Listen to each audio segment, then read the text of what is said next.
ये जो पंचवर्गीय भिक्षु हैं, ये 5 भिक्षु बुद्ध के शिष्य थे। जब बुद्ध एक एक चावल भोजन करते थे, तब ये 5 भिक्षु उनके शिष्य थे। वो बुद्ध को बड़ा गुरु मानते थे, क्योंकि इतना महातपस्वी, हड्डियां मात्र रह गई थी शरीर में, चमड़ी सूख गई थी, सुंदर देह एकदम काली पड़ गई थी, अस्थि पंजर रह गए थे। तब वो 5 भिक्षु उनको गुरु मानते थे। हालांकि उनको कुछ मिला नहीं था, मगर उनका त्याग उनको प्रभावित करता था। दुनिया में बड़े अजीब लोग हैं, उनको कौन सी चीज प्रभावित करती, ये भी बड़ी सोचने जैसी बात। ये आदमी मरा जा रहा है, ये आत्महत्या में संलग्न है, और वो प्रभावित हो रहे हैं। दुनिया में बड़े दुष्ट लोग हैं। तुम ख्याल रखना, जब तुम उपवास करो और कोई तुम्हारी आके प्रशंसा करे, समझ लेना कि ये आदमी क्या चाहता है, ये तुम्हें भूखा मरवाना चाहता। तुम सिर के बल खड़े हो जाओ और ये आदमी क्या, वाह आप बड़े महातपस्वी, इससे सावधान रहना, ये तुम्हारी जिंदगी खराब कर देगा। ये चाहता है तुम सिर के बल खड़े रहो। दुनिया में लोग दूसरों को दुखी देख के मजा लेते हैं। इसलिए मुनियों, साधुओं, तपस्वियों के पास दुष्ट प्रकृति के लोग इकट्ठे हो जाते। वो कहते महाराज गजब कर रहे हैं, कांटों पे लेटे, भीड़ लगा लेते, धूप में खड़े हैं, भयंकर गर्मी पड़ रही है, और गुरुदेव आप धुनी रमाए बैठे, आग जला के ताप रहे हैं। गजब। ये जो लोग हैं, इनको मनोविज्ञान में एक खास शब्द है, वो कहते हैं मैसोचिस्ट। ये पर दुखवादी है, ये दूसरा सता रहा है अपने को, इसमें इनको मजा आता है। ये वैसे ही लोग हैं जैसे कोई आदमी अपने शरीर में घाव कर ले और छुरी से घाव को कुरेदता रहे, और ये कहें वाह आप बड़ी महासाधना कर रहे हैं, आपका जुलूस निकालेंगे, शोभा यात्रा निकालेंगे। पर्युषण में आपने 10 दिन व्रत किए, उपवास किए, शोभा यात्रा निकालेंगे। भूखे रहे आप महीने भर, बड़ा उपवास किया, आप महातपस्वी। तुम दुख दो अपने को और दूसरे लोग तुम्हें आदर देते, जरूर इसमें कुछ राज है। जब वे तुम्हें आदर देते, तुम अपने को और दुख देने को राजी हो जाते, क्योंकि अहंकार की तृप्ति होती, और उनकी भी जरूर कोई तृप्ति हो रही। लोग जासूसी किताबें पढ़ते हैं, क्यों? लोग जाके हत्याओं की फिल्म देखते हैं, डकैतियों की फिल्म देखते हैं, क्यों? तुमने कभी पूछा? रास्ते पे 2 आदमी लड़ रहे हो, तत्काल भीड़ खड़ी हो जाती। तुम्हारी मां बीमार है, दवा लेने जा रहे थे, साइकिल टिका के किनारे तुम भी खड़े हुए कि मां समझे, मां की दवा में क्या है, घंटे 2 घंटे की देर भी होगी चलेगा, मगर ये तमाशा छोड़ा नहीं जा सकता। और 2 आदमी बिल्कुल लड़ने मारने को तैयार है, तुम्हारी भी उत्सुकता बढ़ती जाती कि अब कुछ होता ही है, अब कुछ होने वाला है। और अगर संयोग से कुछ ना हो तो तुम बड़े उदास लौटे हो। तुमने ख्याल किया है? कुछ ना हो, वो दोनों आदमी का अच्छा भाई क्या फायदा लड़ने झगड़ने से, एकदम गांधीवादी हो जाएगा कि चलो महात्मा गांधी की जय, क्या फायदा, हम तुमको मारे तुम हमको मारो, कोई सार नहीं। तो जितनी भीड़ खड़ी है वो उदास लौटेगी कि कुछ भी नहीं हुआ, घंटा भर खराब हुआ, गाली गलौज काफी बकी गई। लोग दूसरे के दुख में एक तरह का रस लेते और दूसरे के सुख से पीड़ित होते हैं। तुमने देखा, तुम बड़ा मकान बनाओ, पूरा गांव तुम्हारे खिलाफ हो जाता। तुम सुखी दिखाई पड़ो, किसी को सुख नहीं होता। तुम स्वस्थ हो, किसी को अच्छा नहीं लगता।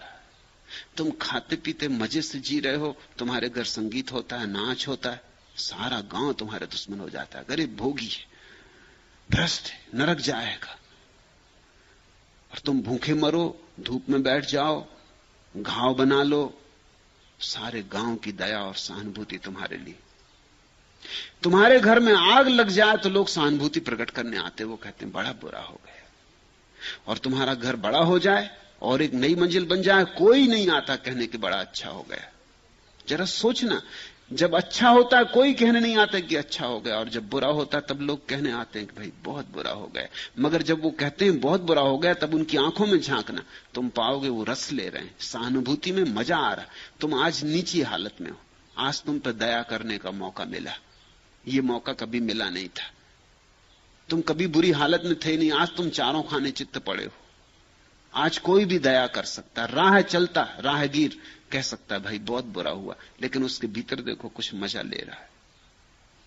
मनुष्य का मन बड़ा जटिल है। ये 5 भिक्षु बुद्ध की सेवा में रत रहे, लेकिन जब बुद्ध ने सब उपवास छोड़ दिया, तप छोड़ दिया, इन्होंने बुद्ध को छोड़ दिया। इन्होंने कहा ये भ्रष्ट हो गया, गौतम भ्रष्ट हो गया, अब ये काम का नहीं रहा, ये पतित हो गया।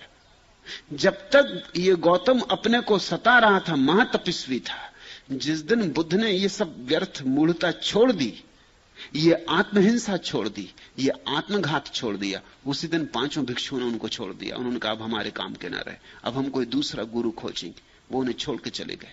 उसी रात बुद्ध को ज्ञान हुआ। जिस सांझ को 5 भिक्षु छोड़ के चले गए, उस रात बुद्ध को ज्ञान हुआ। दूसरे दिन सुबह बुद्ध को पहली याद यही आई कि वो बेचारे 5 इतने दिन मेरे साथ रहे और आखिरी घड़ी छोड़ के चले गए। अब जबकि मेरे पास देने को कुछ था, लेने वाले नहीं, और जब मेरे पास देने को कुछ भी नहीं था, मैं खुद ही मूढ़ता और अंधकार से भरा था, तब वो मेरे पीछे लगे रहे। ऐसी उल्टी दुनिया है। इसलिए बुद्ध उनकी खोज करते हुए निकले कि वो जहां भी गए हों उनको जाके पहला संदेश उनको दिया जाए। यद्यपि वो मुझे त्याग गए हैं, यद्यपि उन्होंने मान लिया कि मैं भ्रष्ट हो गया, लेकिन मेरे साथ बहुत दिन रहे, इतना कर्तव्य मेरा है कि पहला संदेश उन्हीं को दूं। इसलिए बुद्ध ने पहला प्रवचन उन्हीं 5 भिक्षुओं को दिया। उनका पीछा करते बुद्ध सारनाथ तक आए। जहां जहां पता चला कि वो दूसरे गांव चले गए, बुद्ध वहां गए। सारनाथ जाके उन्होंने देखा एक वृक्ष के नीचे 5 भिक्षुओं को बैठे हुए। उन 5 भिक्षुओं ने देखा बुद्ध को आते हुए, वो बोले कि भ्रष्ट गौतम आ रहा, हम इसको नमस्कार ना करें, ये नमस्कार के योग्य भी नहीं, ये बिल्कुल पतित हो गया। तो वो पीठ करके बैठ गए। बुद्ध जब उनके पास गए, जब पास जाके खड़े हो गए, और बुद्ध ने कहा एक बार मेरी तरफ तो देखो, जिसे तुम छोड़ आए थे मैं वही नहीं हूं, आज जो आया है कोई और है, एक बार मेरी तरफ देखो। और उन चारों ने 5 ने आंख उठा के बुद्ध की तरफ देखा। पहले एक उनके चरणों में गिरा, फिर दूसरा, फिर 5 उनके चरणों में गिरे, क्षमा मांगने लगे कि हमें क्षमा कर दें, हमने तो सोचा कि भ्रष्ट गौतम आ रहा है, लेकिन हम देख सकते हैं कि सब रूपांतरित हो गया, ज्योति का उदय हुआ है, तुम प्रकाशित हो गए। कैसे प्रकाशित हुए, हमें राह बताओ। बुद्ध ने कहा इसीलिए आया हूं। यह घटना सारनाथ जाते हुए रास्ते पर घटी। भगवान सर्वप्रथम ऋषिपतन मृगदाय में 5 वर्गीय भिक्षुओं को उपदेश देने के लिए उरुवेला से काशी की ओर आ रहे थे। मार्ग में उन्हें एक उपक आजीवक मिला। आजीवक एक संप्रदाय था उस समय का, जो अब विनष्ट हो गया।